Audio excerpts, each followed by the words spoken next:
నమస్కారం.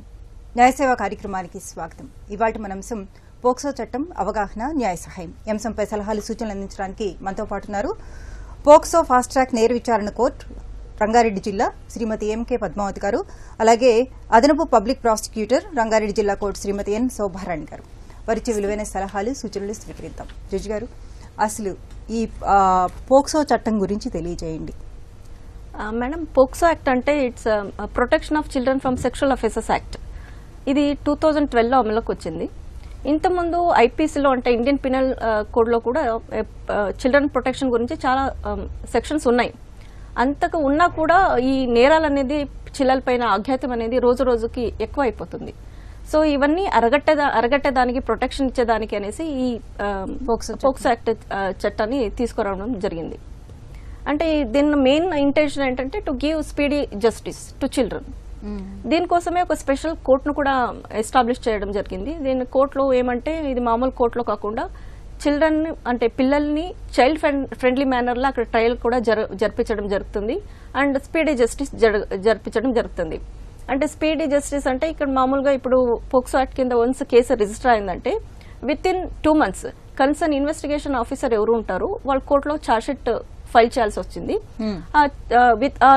Court cognise తీసుకునే రోజు నుంచి విత్ ఇన్ 30 days విక్టిమ్ ఎవరు ఉంటారో వాళ్ళ స్టేట్మెంట్ కూడా విత్ ఇన్ 30 days కోర్టులో రికార్డ్ చేసుకోవడం జరుగుతుంది. అండ్ విత్ ఇన్ 1 year ఆ కేసు కూడా డిస్పోజ్ చేయడం జరుగుతుంది. అంటే పిల్లలకి అంటే బయట ఆల్రెడీ దే ఆర్ అంటే ట్రామాలో ఉంటారు చిన్న పిల్లలు. సో వాళ్ళకి మళ్ళీ విక్టిమైజ్ చేయకుండా ఈ కేసును కూడా లాగకుండా వాళ్ళకి స్పీడ్గా జస్టిస్ ఇచ్చేదానికి ఈ పోక్సో యాక్ట్ అనేది తీసుకురావడం జరుగుతుంది. ఓకే, ఇందులో ఉన్న ముఖ్య అంశాలు ఏంటంటే అంటే ఇక్కడ ఇది జెండర్ న్యూట్రల్ అన్నమాట. అంటే ఇది విక్టిమ్ అనేది ఓన్లీ బాయ్సే కాకుండా గర్ల్సే కాకుండా బాయ్స్ కూడా. అంటే ఇక్కడ మెయిన్ ఇంపార్టెంట్ ఏమంటే any child below the age of 18 years comes under the POCSO act. దీని మెయిన్ ఇంటెన్షన్ ఏమంటే to give safe to the children. వాళ్ళకి చైల్డ్ ఫ్రెండ్లీ మేనర్ గా వాళ్ళకి ట్రయల్ జరగడము, అంటే వాళ్ళకి కోర్టుకు వస్తున్నామని అనిపించకుండా. ఇప్పుడు ఏమంటే మామూలుగా వేరే కేసెస్ లో ఉందంటే కోర్టుకు వస్తున్నారు, అడల్ట్ మామూలుగా రెగ్యులర్ కోర్టుకు వస్తున్నారు. అప్పుడు ఏమవుతుందంటే పిల్లల్ని కూడా అదే కోర్టుకు పిలుచుకొచ్చినారు అనుకోండి, వాళ్ళు ఏమి చెప్పరు. ఇప్పుడు విక్టిమ్స్ అంటే బిలో 18 years అంటే 18, 17, 16 అంటే ఓకే. వచ్చే పిల్లలు 5 years 3 years పిల్లలు కూడా ఉంటారు. వాళ్ళకి అసలు కోర్టు అంటే కాదు కానీ ఇంటి నుంచి బయట వెళ్తే ఎలా ఉంటుంది ప్రపంచం కూడా వాళ్ళకి తెలియదు. అలాంటి ఒక పిల్లల్ని మనము సొసైటీ ఏం చేస్తున్నారు, విక్టిమ్ స్టైల్లో నిలబెడుతున్నారు.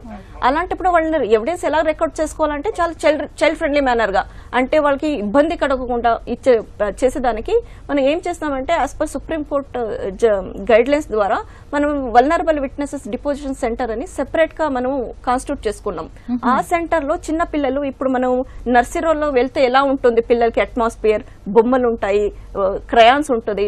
అంటే అలా వాళ్ళకి వెళ్తే వాళ్ళకి కోర్టుకు వచ్చినట్టు ఫీలింగ్ రాకూడదు.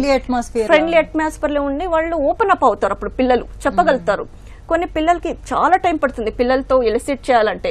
వాళ్ళకి even they don't know what is body parts కూడా తెలియదు. అలాంటప్పుడు మేము ఏం చేయాలంటే చార్ట్ చూపించుకుని పాప నీకు ఎక్కడ టచ్ చేస్తున్నారు అని అడగాలి. అది కూడా చెప్పలేకపోతున్నారు. అంటే చాలా దారుణంగా ఉంది. కాబట్టి ఈ పోక్సో యాక్ట్ అని అమలు చేయడం జరిగింది. ఇప్పుడు ఐపీసీలో సెక్షన్ లో కూడా చిల్డ్రన్ ప్రొటెక్షన్ కోసం కొన్ని సెక్షన్స్ ఉన్నాయి. కానీ ఈ పోక్సో యాక్ట్ లో ఏం చేస్తానంటే ఆ ఐపీసీలో ఉండే సెక్షన్ పనిష్మెంట్ ని ఇంక్రీజ్ చేస్తూ ఎన్హాన్స్ చేస్తూ ఈ పోక్సో యాక్ట్ లో కూడా చాలా స్ట్రింజెంట్ గా ఉంది పనిష్మెంట్స్. ఇక్కడ ఏమంటే not less than 10 years, not less than 20 years, not less than life imprisonment అంటే చాలా స్ట్రింజెంట్ గా ఉంది. అండ్ దట్టు ఇప్పుడు మనం మామూలుగా ఐపీసీలో ఏముంటుంది, వేరే కేసెస్ లో ఏముంటుందంటే ప్రాసిక్యూషన్ మీద బర్డన్ ఉంటుంది. అంటే prosecution has to prove the guilt of the accuse beyond all reasonable doubt. అప్పుడు accuse is having right to be silent. Accuse ఏమీ ఓపెన్ అప్ అవసరమే లేదు, ప్రాసిక్యూషన్ ప్రూవ్ చేసుకోవాలి. కానీ ఈ పోక్సో కేసులో ఏమైందంటే ప్రాసిక్యూషన్ ప్రూవ్ చేయాలి, కానీ burden is upon the accused. నేను నేరం చేయలేదు, నేను ఇన్నోసెంట్ అని ప్రూవ్ చేసుకోవాల్సిన బాధ్యత అక్యూజ్ పైన ఉంటుంది. ఒక కాల్ తీసుకుని మళ్ళీ కంటిన్యూ చేయాలి. ప్రకాశం జిల్లా నుంచి జయరామ్ గారు. హలో, నమస్తే అమ్మా. నమస్తే అండి, చెప్పండి. మా సింగరాయకొండ పోలీస్ స్టేషన్ లో క్రైమ్ నెంబర్ 174/25 రిజిస్టర్ అయిందమ్మా ఈ నెల 9వ తారీఖునే. ఏ కేసు అండి? పాగల్ జిల్లా పరిషత్ హై స్కూల్లో ఒక విద్యార్థిని టీచర్ లైంగికంగా వేధించారమ్మా. ఓకే. తమ దృష్టికి 2 అంశాలు తీసుకొచ్చేది ఏంటంటే, ఒకటేమో సెక్షన్ తప్పుగా నమోదు చేశారని చెప్పి అన్నారమ్మా. అది పోక్సో యాక్ట్ 12 వేశారు. టీచర్ అయితే సెక్షన్ 9F వేయాలని చెప్పి అన్నారు, కానీ 12 వేశారమ్మా. ఓకే. రెండో అంశం ఏంటంటే 164 స్టేట్మెంట్ చేపించి 5 విద్యార్థుల మీద తప్పుగా మళ్ళీ పాపం ఫస్ట్ వాళ్ళు ఏదైతే చెప్పారో ఆ స్టేట్మెంట్ భిన్నంగా పోలీసులు 164 చేయించి కేసు ఫాల్ చేయాలని చూస్తున్నారమ్మా. ఓకే. ఆ రెండు మీ దృష్టి. ఆ పాపకి ఎన్ని సంవత్సరాలండి? 10th క్లాస్ 9th క్లాస్ చదువుకున్న పిల్లలమ్మా వాళ్ళిద్దరు. 5 మొత్తం. ఓకే. 3 టీచర్లమ్మా. ఓకే. లాయర్ గారు, మీ పాయింట్ క్వశ్చన్ చాలా వ్యాలిడ్ గా ఉందండి. ఈ కేసు గురించి ఏమంటే ఇప్పుడు కోర్టులో పోలీస్ స్టేషన్లో ఏ సెక్షన్ల కింద కేసు నమోదైనా కూడా కోర్టులో మనం కాగ్నైజ్ తీసుకుంటాం. కాగ్నైజ్ తీసుకున్నప్పుడు వాళ్ళు 161 స్టేట్మెంట్ లో పాప ఏం చెప్పింది, 164 స్టేట్మెంట్ అంటే కోర్టులో మెజిస్ట్రేట్ ముందు రికార్డ్ చేపిస్తారు. అక్కడ పాప ఏం చెప్పింది ఆ ఎంటైర్ ఎవిడెన్స్ అని చూసుకున్న తర్వాత కోర్టు కాగ్నైజ్ తీసుకుంటుంది. సో వాళ్ళు 12 కింద ఫైల్ చేయొచ్చు, వేరే సెక్షన్ కింద ఫైల్ చేసుకోవచ్చు. కానీ ఏ సెక్షన్ కింద అప్లికబుల్ అవుతుంది అనేసి కోర్టు డిసైడ్ చేసుకుని కోర్టు కాగ్నైజ్ తీసుకుంటుంది. దాని బట్టి వరి అవే అవసరం లేదు. ఇంకా మీరు ఏం చెప్తున్నారంటే ఇప్పుడు 161 కి వ్యతిరేకంగా 164 స్టేట్మెంట్ మెజిస్ట్రేట్ ముందు రికార్డ్ చేపిస్తున్నారని చెప్తున్నారు. ఇప్పుడు మెజిస్ట్రేట్ ముందు వెళ్ళిన తర్వాత మెజిస్ట్రేట్ ఏమడుగుతారంటే పిల్లని అంటే నువ్వు వాలంటీర్ గానే చెప్తున్నావా, వాళ్ళు వాలంటీర్ లెస్ అంటే వాళ్ళు they are able to give answer అంటే స్టేట్మెంట్ ఇచ్చే కండిషన్ లో ఉన్నారా లేదా అవన్నీ ప్రిలిమినరీ క్వశ్చన్స్ అని ఫ్రేమ్ చేసి వాళ్ళు సాటిస్ఫై అయిన తర్వాతనే పిల్లలది ఎవిడెన్స్ అనేది రికార్డ్ చేసుకోవడం జరుగుతుంది, స్టేట్మెంట్ రికార్డ్ చేసుకోవడం జరుగుతుంది. కాబట్టి 164 స్టేట్మెంట్ లో వ్యతిరేకంగా చెప్తున్నా అంటే కొన్ని ప్రెషర్ వల్ల చెప్పిండ్రు పేరెంట్స్.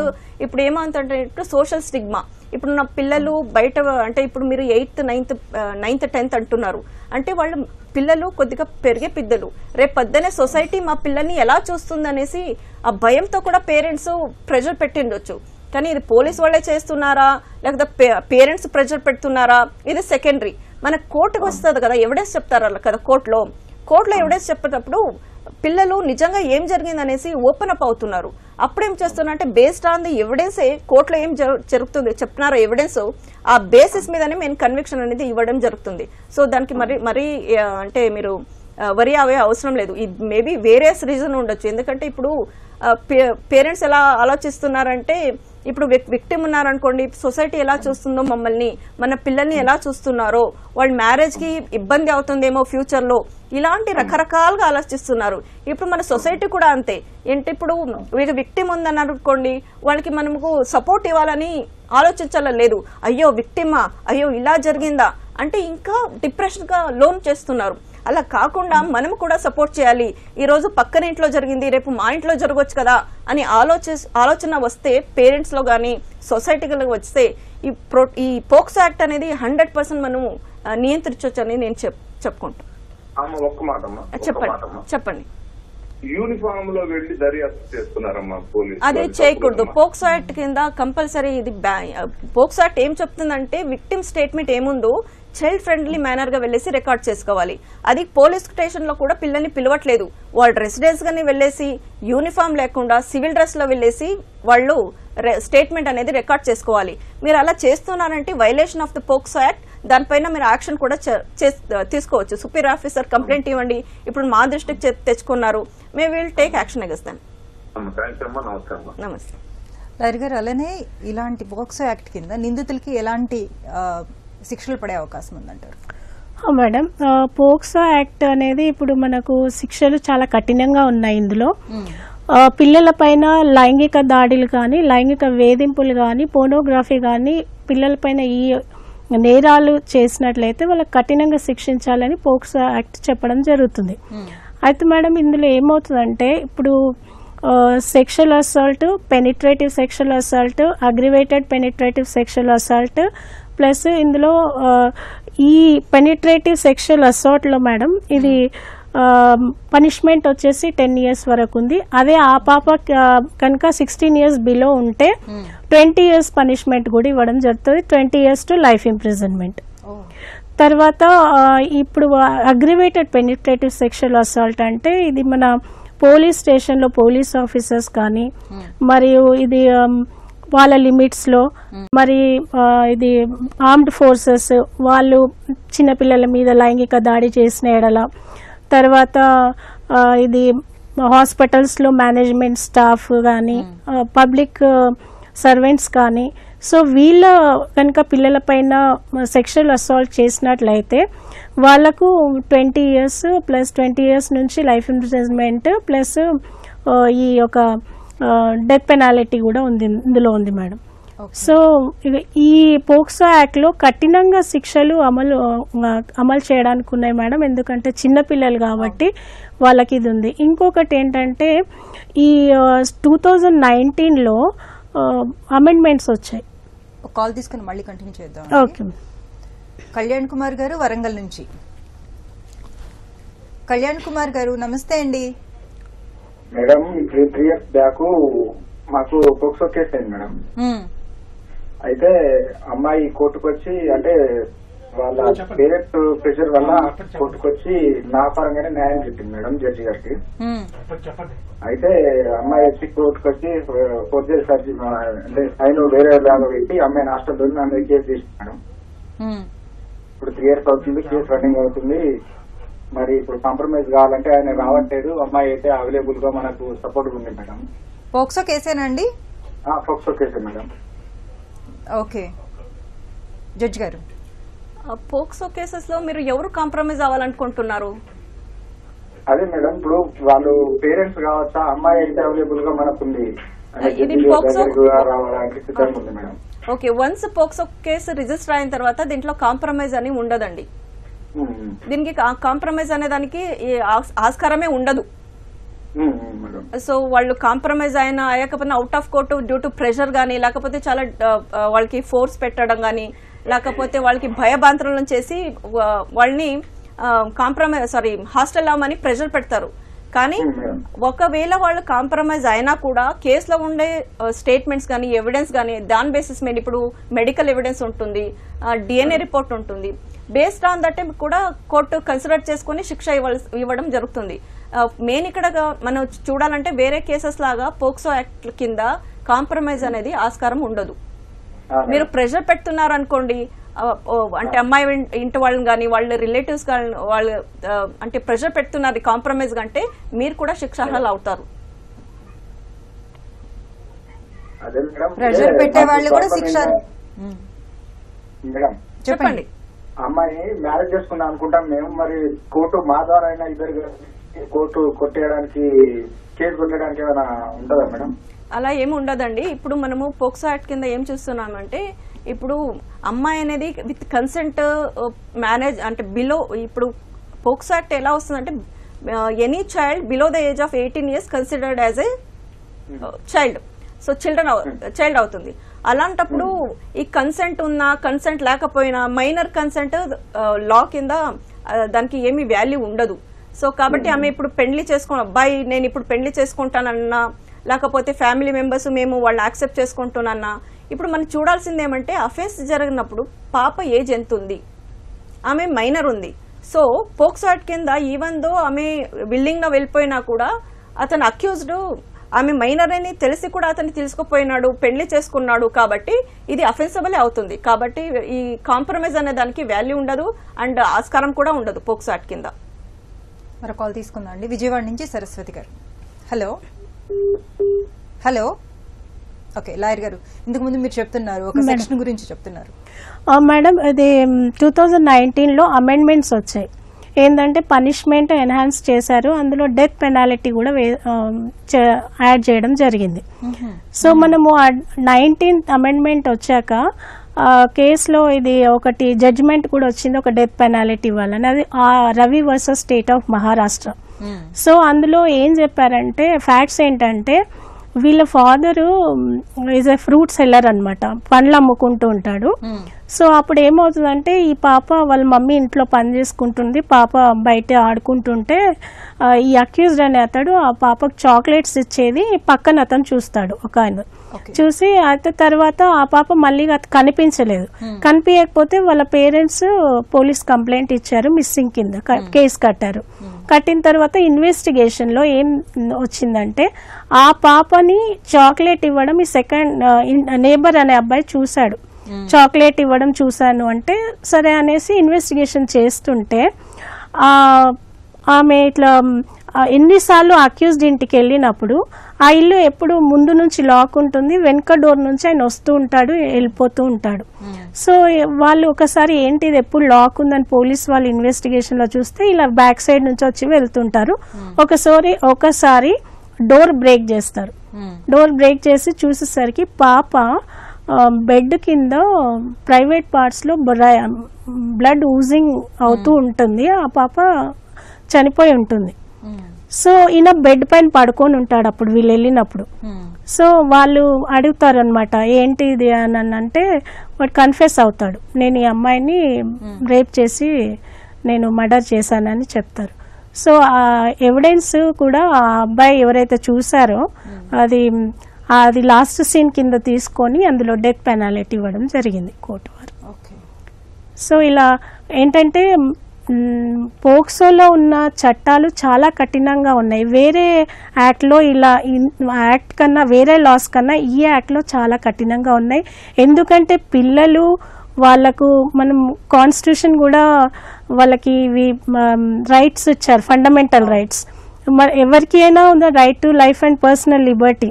సో వాళ్ళ లిబర్టీని ఇక్కడ వాళ్ళు స్వేచ్ఛగా జీవించలేకపోతున్నారు కాబట్టి మన లా ఫ్రేమర్స్ కఠినంగా శిక్షించాలని వాళ్ళ కోసము ఈ యొక్క చట్టం అమల్లోకి తీసుకురావడం జరిగింది. కర్నూలు నుంచి బిందు గారు. హలో. హలో, నమస్తే మేడం. నమస్తే అమ్మా, చెప్పండి మేడం. మా అమ్మాయికి కర్నూలు ఒక అబ్బాయి మధ్యవర్తి సంబంధం చెప్తుంటే ఇచ్చి పెళ్లి చేస్తున్నాం మేడం. మీ అమ్మాయి వయసు ఎంతమ్మా? మా అమ్మాయి 27 సంవత్సరాలు మేడం. ఎన్ని సంవత్సరాలమ్మా? 27 మేడం. 27 సంవత్సరాలు. ఈ రోజు పోక్సో యాక్ట్ గురించి మాట్లాడుకుంటున్నావమ్మా.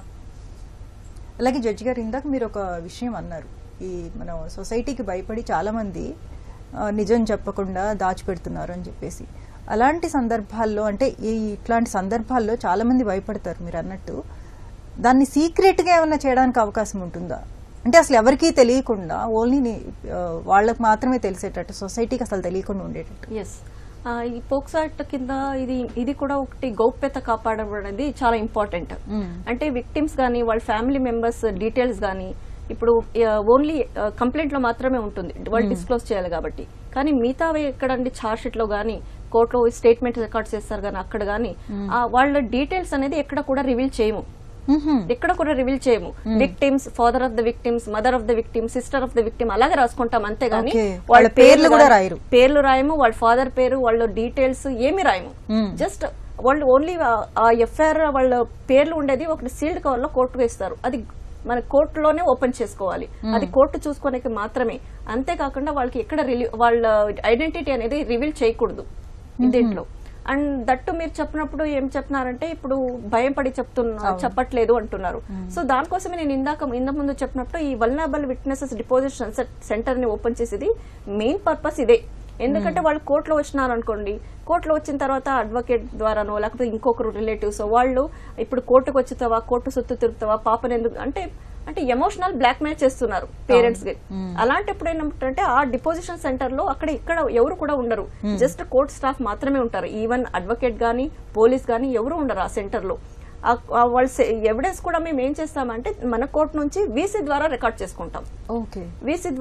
చేసుకుంటాం.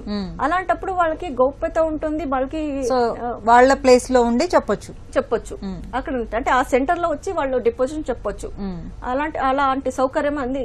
మెయిన్ ఇంటెన్షన్ అంటే వాళ్ళ సీక్రెసీని మెయింటైన్ చేయడము, వాళ్ళు సేఫ్టీని వాల్యూ చేయడం, వాళ్ళ డిగ్నిటీ వాల్యూ చేయడం, that is the main important. ఒక కాల్ తీసుకుందాం అండి. కళ్యాణ్ గారు గద్వాల్ నుంచి. హలో. నమస్తే అండి, చెప్పండి. అదే మేడం, పోక్సో కేసు గురించి డీటెయిల్. అవునండి, హలో వినిపిస్తోంది, చెప్పండి కళ్యాణ్ గారు. అదే మేడం, పోక్సో గురించి కనుక్కుందామని మేడం. ఏం కావాలండి మీకు? ఏమి ఇన్ఫర్మేషన్ కావాలి?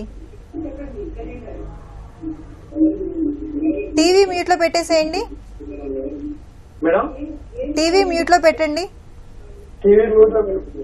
ఓకే, మీకు ఎలాంటి సమాచారం కావాలి దీని గురించి?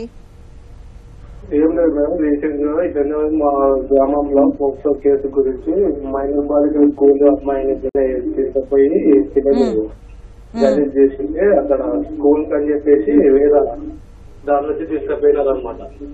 ఓకే, ఏజ్ ఎంత అండి? దానిపై ఒక 4 మీద పోక్సో కేసు బుక్ అయిందనమాట. అమ్మాయి ఏజ్ ఎంత? ఏజ్ బిలో 8 అంటే 10th క్లాస్ ఇప్పుడు. 10th class. ఓకే. ఏజ్ వచ్చేసి 16 ఉంటుంది మేడం. 16. ఓకే. అట్లా ఏమన్నా అంటే బాగానే ఒక 3 months కేసు అయ్యి కూడా దానిపై ఇలాంటి ఇంతవరకే ఏమి కాంప్రమైజ్ అయితే ఏం లేదు. కేసు ఇంకా విత్డ్రా కాలే అనమాట, నడుస్తుంది ఇంకా. ఎంతమంది మీద కేసు నమోదైందండి? 4 members. ఓకే, వాళ్ళ ఏజ్ ఎంత? వాళ్ళ ఏజ్ అబౌట్ 21, 22, ఒకరొక 25 ఉంటారు బాగా పెద్దగా. ఓకే, లాయర్ గారు. 4. సో ఇప్పుడు మీరు కేసు పోక్సో కేసు బుక్ అయిందని చెప్తున్నారు కదా వాళ్ళపైన, మీకు ఇందులో ఏం సందేహం ఉందంటున్నారు? ఆయన యాక్ట్ గురించి తెలుసుకోవాలనుకుంటున్నారు. అలాగే 3 months అయింది కదా. తెలుసుకున్నామని ఏమన్నా. సరే అండి, ఇప్పుడు యాక్ట్ ఏంటంటే ఇప్పుడు అది కేసు అయ్యి 3 నెలలు అయింది, ఇంతవరకు ఛార్జ్ షీట్ వేయలేదు అని మీరు అంటున్నారా పోలీస్ వాళ్ళు? ఛార్జ్ షీట్ అని కాదు, ఆల్రెడీ కోర్టులో నడుస్తుంది మేడం కేసు. ఓకే. సో దాని గురించి మేము ఏమన్నా తెలుసుకోవాలి, ఇంకేమన్నా కేసు దానిపై ఏమేమి ఉంటాయి ఏం లేదని. ఓకే, కేసు సాక్ష్యాధారాలను అమ్మాయి విక్టిమ్ వచ్చి కోర్టులో సాక్ష్యం చెప్పింది అంటున్నారా? సాక్ష్యం చెప్పాక ప్రాసిక్యూషన్ విట్నెస్లు అందరు ఎగ్జామిన్ అయిన తర్వాత దాంట్లో ఆర్గ్యుమెంట్స్ అయిన తర్వాత విన్న తర్వాత కోర్టు గారు జడ్జిమెంట్ ప్రొనౌన్స్ చేస్తారండి. సో ఇప్పుడు మీరు ఇది ఫాస్ట్ ట్రాక్ కోర్టులో జరుగుతుంది, మీకు సత్వర న్యాయమే జరుగుతుంది. సో 3 నెలలే అవుతుంది కాబట్టి ఇంకొక 2 నెలలు కూడా పట్టవచ్చు. సో మీరు కొంచెం వెయిట్ చేయాల్సి ఉంటుందండి. సత్వర న్యాయం అయితే కంపల్సరీగా జరుగుతుంది. మరో కాల్ తీసుకుందామండి. హైదరాబాద్ నుంచి సందీప్ గారు. హలో సందీప్ గారు, నమస్తే అండి, చెప్పండి. హలో సందీప్ గారు, నమస్తే అండి. నమస్తే అండి, చెప్పండి మీ సమస్య ఏంటో చెప్పండి సందీప్ గారు. జస్ట్ అవగాహన గురించి ఏంటి ఎలా అని తెలుసుకుందాం. ఓకే, పోక్సో యాక్ట్ గురించి జడ్జి గారు. ఇందాకే చెప్పినప్పుడు సందీప్ గారు, ఈ పోక్సో యాక్ట్ కింద అంటే చాలా స్పీడీ డిస్పోజల్ కోసమే స్పెషల్ కోర్ట్ అనేది ఎస్టాబ్లిష్ చేయడం జరిగింది పోక్సో యాక్ట్ కోసము. దీంట్లో వన్స్ కేసు రిజిస్టర్ అయిన తర్వాత విత్-ఇన్ 2 months కోర్టులో ఛార్జ్షీట్ ఫైల్ చేయడం జరుగుతుంది. ఛార్జ్షీట్ ఫైల్ చేసిన తర్వాత కోర్టు కాగ్నైజ్ తీసుకుంటుంది. కాగ్నైజ్ తీసుకుని విత్-ఇన్ 30 days లోపల విక్టిమ్ స్టేట్మెంట్ ఏముందో కోర్టు రికార్డ్ చేసుకుంటారు. And with-in 1 year case disposal జరుగుతుందండి. అంటే వేరే విట్నెసెస్ ఉంటారు. అంటే మీకు కావాల్సింది, మీకు ఇప్పుడు వన్స్ కేసు రిజిస్టర్ అయిన తర్వాత విక్టిమ్స్కి ఒకవేళ కౌన్సిలింగ్ అవసరం ఉందనుకోండి, అప్పుడు మెడికల్ అసిస్టెన్స్ అవసరం అనుకోండి, అప్పుడు పోలీస్ వాళ్ళు సిడబ్ల్యూసీకి రెఫర్ చేస్తారు. ఇటు సిడబ్ల్యూసీ అంటే వాళ్ళు విక్టిమ్ కోసం విక్టిమ్ వాళ్ళని అంటే వేరే కోర్టుకు అంటే వేరే చోట చుట్టకుండా సిడబ్ల్యూసీ వాళ్ళు వన్స్ కేసు రిజిస్టర్ అయిన తర్వాత they will take care of that child. అంటే వాళ్ళకి కౌన్సిలింగ్ అవసరం ఉందా, సైకాలజిస్ట్ అవసరం ఉందా, వాళ్ళకి మెడికల్ అసిస్టెన్స్ అవసరం ఉందా, ఇవన్నీ చూసుకొని ఒకవేళ ఒక చైల్డ్ అనుకోండి, ఆ చైల్డ్కి ఆర్ఫన్ ఉంటుంది, అప్పుడు వాళ్ళకి ఎవరు ఉండరు పేరెంట్స్. అలాంటప్పుడు వాళ్ళకి సేఫ్టీగా వాళ్ళకి రెస్క్యూ హోమ్ ఉంటుంది, అక్కడ వాళ్ళు కూడా జాయిన్ చేయడం జరుగుతుంది. ఒకవేళ ఇప్పుడు ఏమవుతుందంటే పోక్సో యాక్ట్ కింద నేరం అనేది అంటే 99% తెలిసిన వాళ్ళే చేస్తున్నారు. అంటే మేబీ ఓన్ ఫ్యామిలీ మెంబర్స్ ఉండొచ్చు, రిలేటివ్స్ ఉండొచ్చు, నైబర్స్ ఉండొచ్చు. ఓన్లీ 5% అంతే బయట వాళ్ళు ఈ పోక్సో యాక్ట్ ఇన్వాల్వ్ అవుతున్నారు. కానీ మిగతావన్నీ 95% ఏముందో నోన్ పర్సన్ నుంచే జరిగింటుంది. అలాంటప్పుడు ఇప్పుడు స్టెప్ ఫాదర్ చేస్తున్నారు, అఫెన్స్ స్టెప్ ఫాదర్ నుంచి జరిగింది, మళ్ళీ పాపని ఆ ఇంట్లోనే జాయిన్ చేయలేము, ఎందుకంటే we need to take care of that child safety. అలాంటప్పుడు పాపని రెస్క్యూ హోమ్లో కూడా జాయిన్ చేయడం జరుగుతుంది. అక్కడ రెస్క్యూ హోమ్లో పాపకి కావాల్సిన కౌన్సిలింగ్ కానీ, సైకాలజిస్ట్ అసిస్టెన్స్ కానీ, లేకపోతే ఎడ్యుకేషనల్ అంటే ఆమె స్కూల్కి జాయిన్ చేయడం కానీ, అలా ఆమెకు అసిస్టెంట్ ఇవ్వడం జరుగుతుంది. ఇప్పుడు నాకు చెప్పినప్పుడు ఫర్ ఎగ్జాంపుల్ చెప్తున్నాను, ఇప్పుడు ఆర్ఫన్ అనుకోండి, ఆమెకు ఇప్పుడు స్టెప్ ఫాదర్ ఉంటారు, స్టెప్ ఫాదర్ అతనే అఫెన్స్ చేస్తున్నాడు, ఇంకెవరు చూసుకుంటారు పాపని. అలాంటి పరిస్థితిలో ఇంటీరియం కాంపన్సేషన్ అనేది మన కోర్టు నుంచి వాళ్ళకి గ్రాంట్ చేయడం జరుగుతుంది. ఇంటీరియం అంటే కేసు ఫైనల్ స్టేజ్లో వచ్చిన తర్వాత ఫుల్ కాంపన్సేషన్ ఇస్తాము, విక్టిమ్ కాంపన్సేషన్ అని, బికాస్ ఆఫ్ హర్ సఫరెన్స్, ఆమె ఆగోని, ఆమె ఎలాంటి ఒక ఇది సఫర్ అయిందో అవన్నీ కన్సిడర్ చేసి ఆమెకు విక్టిమ్ కాంపన్సేషన్ అంటే ఫ్యూచర్ ఆమెకు రీహాబిలిటేషన్ కోసము, ఆమె ఎడ్యుకేషన్ కోసము ఇలాంటివి అసిస్ట్ అయ్యేలాగా ఒక కోర్టు నుంచి విక్టిమ్ కాంపన్సేషన్ అని ఇవ్వడం జరుగుతుంది. అలాంటి విక్టిమ్ కాంపన్సేషన్ ఫస్ట్ స్టేజ్లోనే తీసుకునేది అంటే క్రైమ్ రిజిస్టర్ అయిన తర్వాత, లేకపోతే కోర్టులో ఛార్జ్షీట్ ఫైల్ చేసిన తర్వాత interim compensation certain percentage of amount ఆమెకు కాంపన్సేషన్ ఇవ్వడం జరుగుతుందండి. ఓకే జడ్జి గారు, మీరు బెంచ్ మీదకి వచ్చి ఈ 2 సంవత్సరాల్లో ఒక 500 కేసుల వరకు తీసుకున్నారని తెలిసింది. అందులో ఒక 100కి శిక్ష కూడా పడింది అన్నారు. ఇన్ని కేసులు సమాజంలో అసలు వింటుంటేనే 2 సంవత్సరాలు 500 కేసులు నమోదయ్యాయి. అంటే ఇప్పుడు ఇందాక చెప్పినట్టు పోక్సో యాక్ట్ అంటే స్పెషల్ కోర్ట్ ని ఎస్టాబ్లిష్ చేయడం main intention first speedy disposal. So అక్కడ వచ్చే ఉన్న పిల్లలు చూస్తే చాలా బాధేస్తుందండి. ఇది చిన్న పిల్లలు 2 years 3 years 5 years పిల్లల్ని అంటే ఎలా అంటే సొసైటీ ఎలా వాళ్ళని విక్టిమ్ స్టేజ్ లో నిలబెడుతుంటే బాధేస్తుంది. అలాంటి మనము స్పీడ్ డిస్పోజల్ ఇవ్వాలి పిల్లలకి, రోజు తిరగకుండా. వాళ్ళ పేరెంట్స్ కూడా ఇప్పుడు ఏమవుతుందంటే ఒక కేసు రిజిస్టర్ అయింది అనుకోండి, పేరెంట్స్ వాళ్ళ ఓన్ ఫ్యామిలీ రిలేటివ్స్ నే ఫేస్ చేయాలి first stage, correct, then neighbours, then society. So ఇలాంటి ఒక వాతావరణంలో వాళ్ళను విక్టిమ్స్ బయట తీసుకువచ్చి కోర్టులు చెప్తున్నారంటే ఇట్ ఈస్ ద రెస్పాన్సిబిలిటీ. మనకు జడ్జి వచ్చిన తర్వాత మనకు న్యాయం ఇవ్వాల్సిన బాధ్యత మనకు ఉంటుంది. సో ఎంత సాధ్యమో అంత ఫాస్ట్ గా మేము డిస్పోజల్ ఇస్తున్నాం. నేను ఇప్పుడు వచ్చి 2 years అయింది. More than 511 cases I have disposed of. And దాంట్లో 101 కేసెస్లో నేను కన్విక్షన్ ఇవ్వడం జరిగింది. అంటే నేను అప్పుడే చెప్పినప్పుడు పోక్సో యాక్ట్ కింద పనిష్మెంట్ అనేది చాలా స్ట్రింజెంట్ గా ఉంటుంది. ఇప్పుడు మేడం ఇందాకే చెప్పినారు, దీంట్లో అంటే పెనెట్రేటివ్ సెక్షువల్ అసాల్ట్ ఉంటుంది, అగ్రవేటెడ్ పెనెట్రేటివ్ సెక్షువల్ అసాల్ట్ ఉంటుంది. అంటే ఒక్కొక్క అఫెన్స్ ని గ్రావిటీ అనేది చాలా తీవ్రంగా ఉంటుంది. Based on that even the punishment అనేది డెత్ సెంటెన్స్ వరకు ఇవాళ అంటే ఆ సెక్షన్ కింద ఉంది. ఇప్పుడు మీరు 100 పనిష్మెంట్స్ ఇచ్చామని చెప్తున్నారు, అందులో ఎలాంటి పనిష్మెంట్ అయిందండి? అంటే based on the offence madam. ఇప్పుడు అగ్రవేటెడ్ సెక్షువల్ అఫెన్సెస్ ఉన్నాయనుకోండి, అంటే baby below the age of 12 years అలా ఉందనుకోండి, అప్పుడు మనకు లైఫ్ ఇంప్రిజన్మెంట్ ఇవ్వడం జరుగుతుంది. అదే మనము అంటే 18 years 16 years అంటే basing on gravity and sufferance of the offences చూసుకొని దాన్ని బట్టి మనం కన్విక్షన్ ఇవ్వడం జరుగుతుంది. దట్ టు పోక్సో యాక్ట్ లో ఏం చెప్పిందో అదే చేయాలి. ఓకే లాయర్ గారు, అలానే పోక్సో చట్టం ద్వారా కంప్లైంట్ ఇవ్వాలంటే ఎలా ఇవ్వాలి మేడం? పోక్సో చట్టం అనేది it is a cognizable offence. So cognizable అఫెన్స్లలో ఏమవుతుందంటే ఎనీ పర్సన్ వాళ్ళ నోటీస్లోకి వచ్చినాక ఎవరైనా కంప్లైంట్ ఇవ్వచ్చు. సో ఒకవేళ ఈ కంప్లైంట్ ఎవరైనా తీసుకున్నట్లయితే ఇది కూడా ఇప్పుడు ఫర్ ఎగ్జాంపుల్ ఒక అమ్మాయిని రేప్ చేశారనో లేకుంటే టచ్ చేశారనో ఎవరైనా చూసిన ఎడలా వాళ్ళు చూసిన వాళ్ళు కూడా ఈ కంప్లైంట్ ఇవ్వాలి. ఇవ్వకపోయినట్ల కూడా అఫెన్స్ అది, వాళ్ళపైన కూడా చట్టపర్య నేరం శిక్ష అర్హులు వాళ్ళు. సో కంప్లైంట్ ఒకసారి పోలీస్ స్టేషన్కి వచ్చాక ఎఫ్ఐఆర్ నమోదు చేస్తారు మేడం. ఎఫ్ఐఆర్ నమోదైన తర్వాత ఇది within 24 hours the police should inform to CWC, child welfare కమిటీకి ఇన్ఫార్మ్ చేయాలి. సో చైల్డ్ వెల్ఫేర్ కమిటీ వాళ్ళు ఆ అమ్మాయిని వాళ్ళు ఒక పర్సన్ ఆమెకి ఎంట్రస్ట్ చేయాలంటే పూర్తిగా ఆ పాప బాగోగులు వాళ్ళు చూసుకోవాలి. సిడబ్ల్యూసి వాళ్ళు ఒక పర్సన్ వాళ్ళు ఎంట్రస్ట్ చేసినప్పుడు వాళ్ళు బాగోగులు అన్ని చూసుకోవాలి. సో ఇందులో ఏమవుతుందంటే ఇది కేసు రిజిస్టర్ అయిన తర్వాత ఉమెన్ పోలీస్ ఆఫీసరే ఈ యొక్క అమ్మాయి యొక్క స్టేట్మెంట్ రికార్డ్ చేయాలి. సో ఆ అమ్మాయి స్టేట్మెంట్ ఎలా రికార్డ్ చేయాలంటే women police officer civil dress లో ఉండాలి. వాళ్ళ ఇంటికి వెళ్ళైనా రికార్డ్ చేయొచ్చు అనమాట. వాళ్ళ ఇంటికి వెళ్ళి కూడా ఆ అమ్మాయి స్టేట్మెంట్ రికార్డ్ చేయాలి.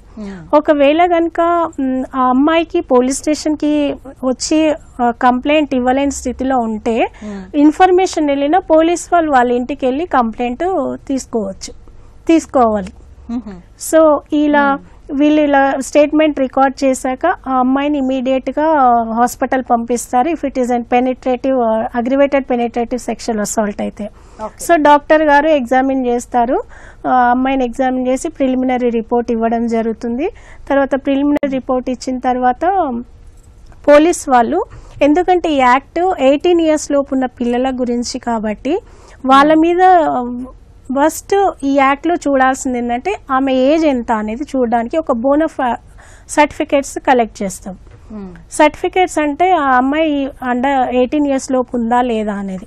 సో జేజే 94 సెక్షన్ ప్రకారము జేజే యాక్ట్ ప్రకారము స్కూల్ రికార్డ్స్ కలెక్ట్ చేయాలని ఉంది మేడం. ఓకే. స్కూల్ రికార్డ్స్లో ఎస్ఎస్సి మెమో కానీ లేకుంటే ఎస్ఎస్సి మెమో అయితే చాలా మంది పిల్లలు ఇవ్వట్లేదు. సో కాబట్టి బోనఫైడ్ తీసుకోవడం జరుగుతుంది. Okay thank you so much అండి.